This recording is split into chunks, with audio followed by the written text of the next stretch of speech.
misterioen bidez oso da bilearen izueran ere parte izateaz, zurekin Espiritu Santuarekin batean, jainko errege bizi baita, gizaldi eta gizaldietan. Amen.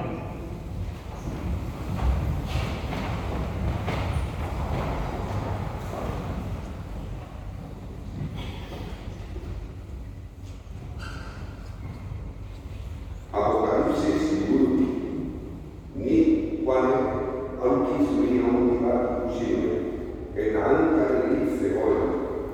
Haren aurretik ieskoan ziren zerura eta lur, aztarreni guztiak. Eta ella ikusi nituen, handi eta txiki, aurki aurrean zuri.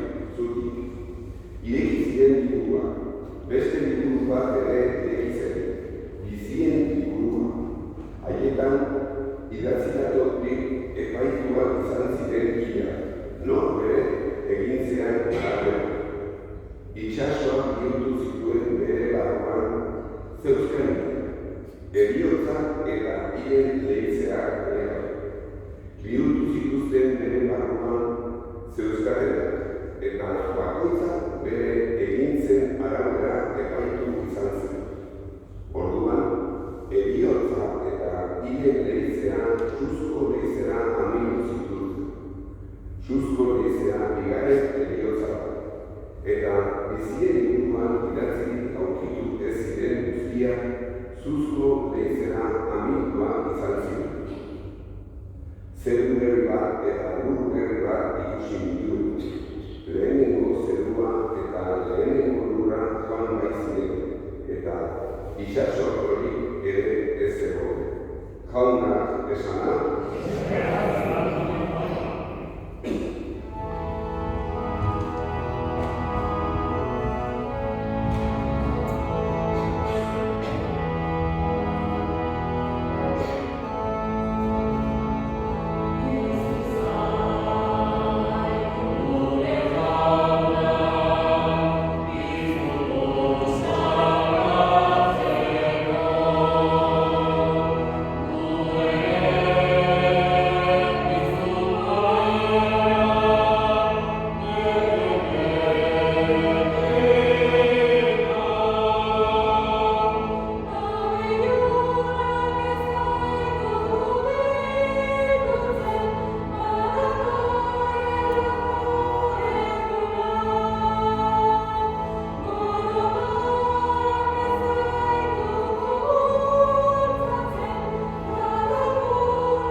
Heriotzak edo kartutik tokatzen zailuarik heriotzaren bat.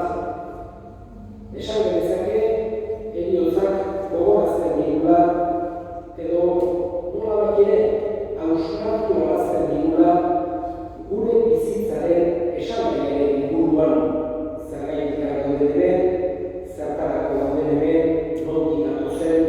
gogoragoa zen, errealitate guzti horiek ezinbestekoak ditugu eta beti gogoan izan beharrekoak dira.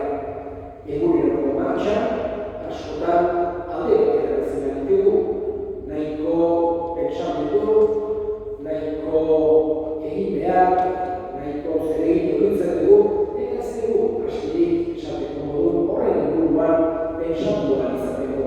Baina tarteka heriotzak edo gertu ikusten dugun heriotz batek gogorazten digu.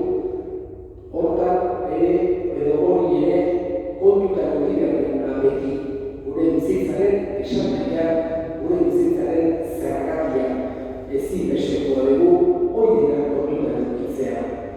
Eta hain zuzen ere Jesusek hortaz hitz egiten digu. Pedro behin esan ziren bezala, zuk bakarra dituzu betiereko bizitzako hitzak.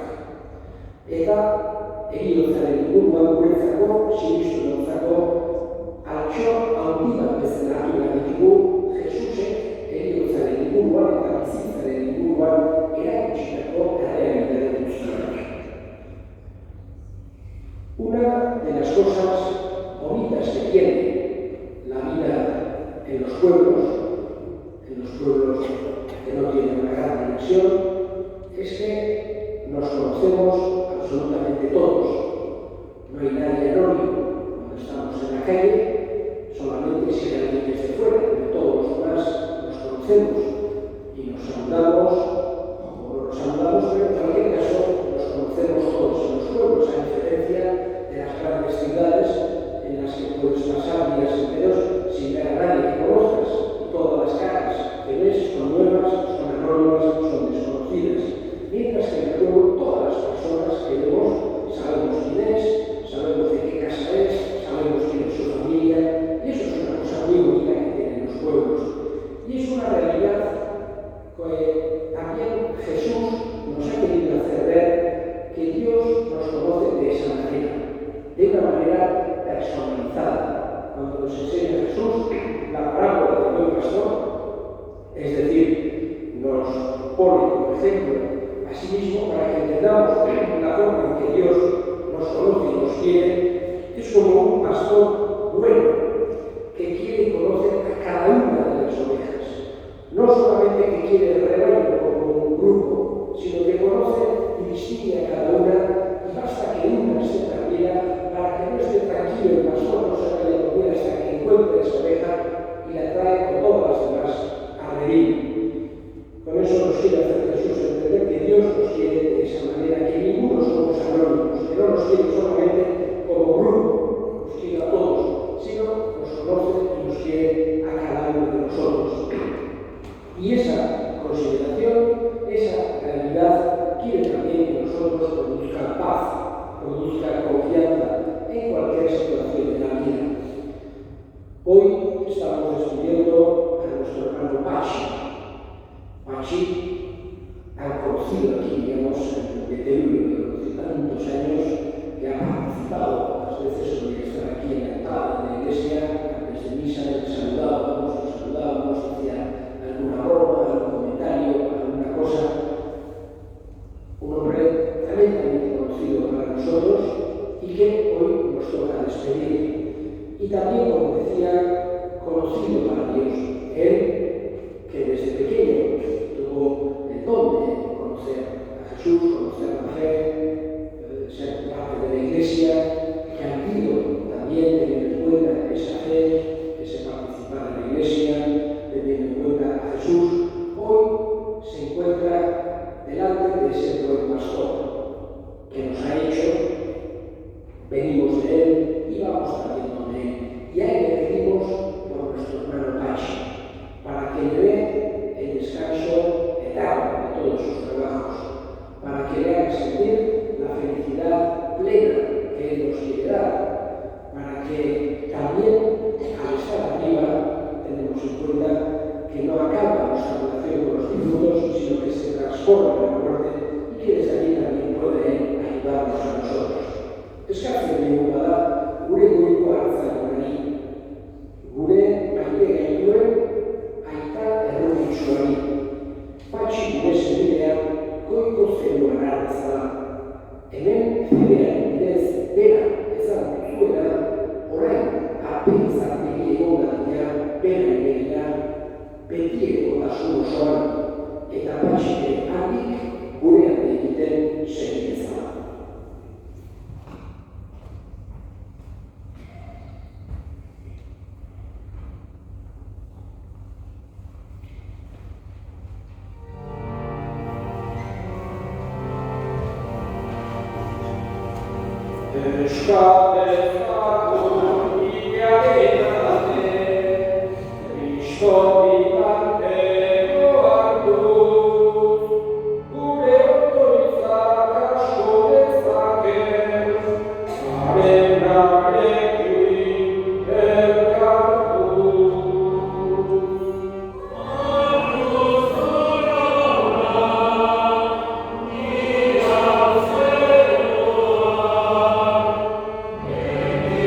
Oh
zoragarri, non nahi eta beti zuri eskerrak ematea. Jauna, nahi guztiz, santu, jaunikoa dugu beti edeko horri, Jesu Kristo gure jaunari nartez.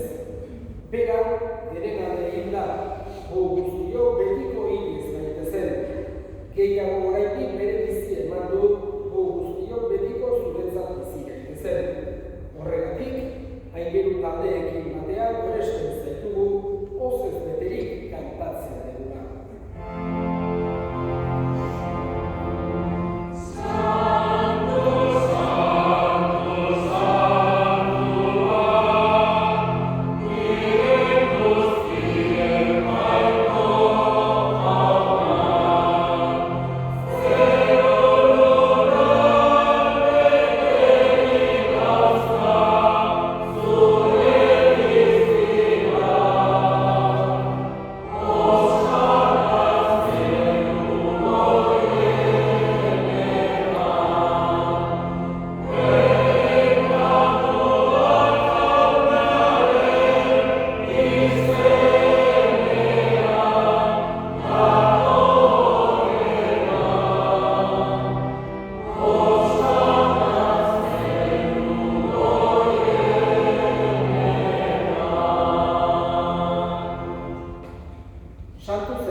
Era berehala Pauloan kalizaturik, herriz eskerrak emanez, bere ikasleei eman zien esanez, hartzazue eta beran guztio kontatik.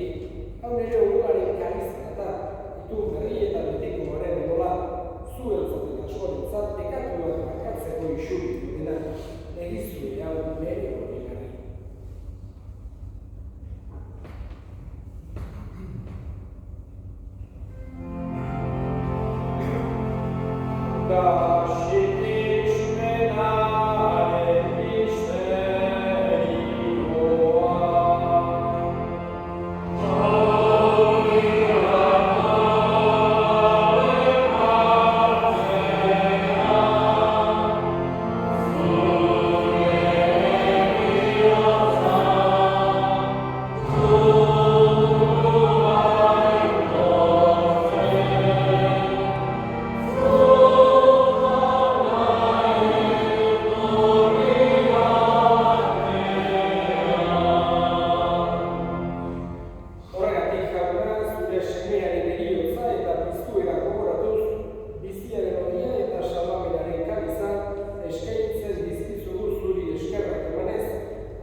Izango jauna mundu guztian zabatu dira horiek zure izan. Eraman zu maitasun osoa Francisco gure kaskotorekin, Francisco Burgostearekin, eta bizizan guztiekin batean. Era berean izango jauna bizitza itxaropenean alde gure eskubideak, patxi eta gure gelako guztiak ere. Alizatukan zeure aurpegaren ahalik. Errokizak itzikoa den guztia betiko bizitza eritxe dezagun, Amortuaren ama Maria Doazkoarekin aderezen nada, Santuarekin, Apostolun Santuarekin, San Pedro, Berreko zein Beterekin, eta gizarte guztietan zure adizide izan diren Santuarekin, harekin batean horren zaitzagun, Jesucristo, zure semearen izartez.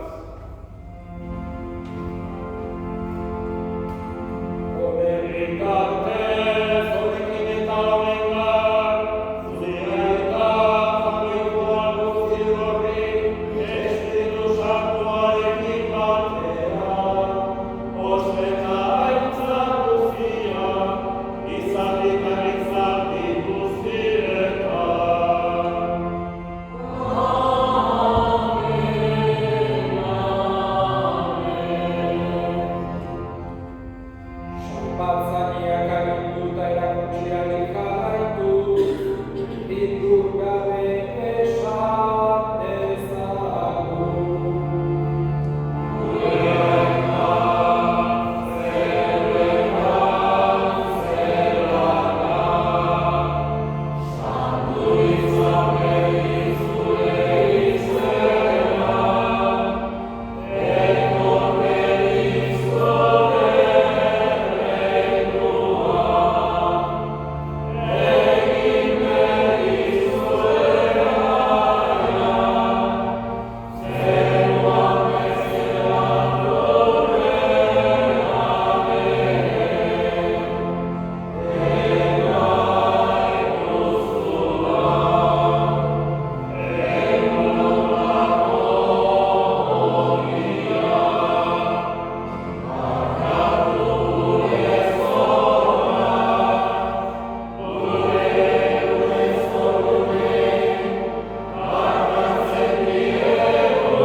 Atera gaitzazu jauna, gaitz guztietatik emaiguzu bakea gure egunotan.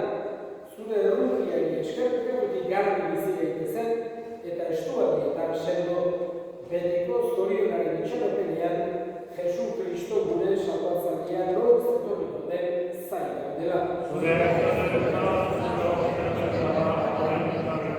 Jesu Kristo gure jauna zure sagara apostoluei bakea uzten dizuet nire bakea ematen. Begira zure Elizaren sinesmenari eta ez gure pekatuei. Eta zure gogoaren bezala, emaiozu Elizaren bakea eman batasuna errege bizi bezala gizaldi eta gizaldietan. Jaunaren bakea beti zuekin. Emaiozu bakea.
familiaren izenean eta parrokiaren izenean eskerrik asko gaur honean etortzearen guztioi. Muchas gracias en nombre de la familia, en nombre de la parroquia, a todos los que habéis acudido hoy aquí a despedir a nuestro hermano Pachi, a acompañar a la familia en estos momentos y a rezar a Dios por el eterno descanso de su alma. A partir del viernes dará comienzo el novenario de misa en sufragio de su alma. El viernes a las 11 en la ermita de Santa Cruz y el domingo a las 12:30 aquí en la parroquia. Este domingo en concreto es el sábado a las 8 de la tarde. Pero luego a partir de esto, pues, porque es el cross el domingo. Porque la misa este fin de semana es sábado 8 de la tarde. Eta Santo bandera horretik azken errestu osoa egin bezala.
Egin begi zure nahia zeruan bezala gurean ere. Emaiguzu gaur egunontako ogia. Barkatu gure zorrak, guk ere gure zorrunei barkatzen diegun ezkero, eta ez gaiztu utzi tentaldian erosten, baina atera gaitzazu gaitzetik.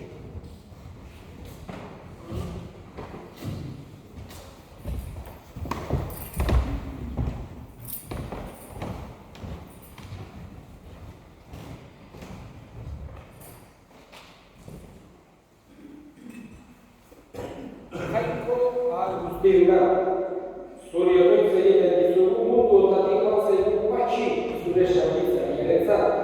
Sakrifizioaren bidez garriturik eta pekaturik askaturik irits bezala piztueraren betiko zorionak Jesu Kristo gure jaunaren bitartez. Jaun zuekin bere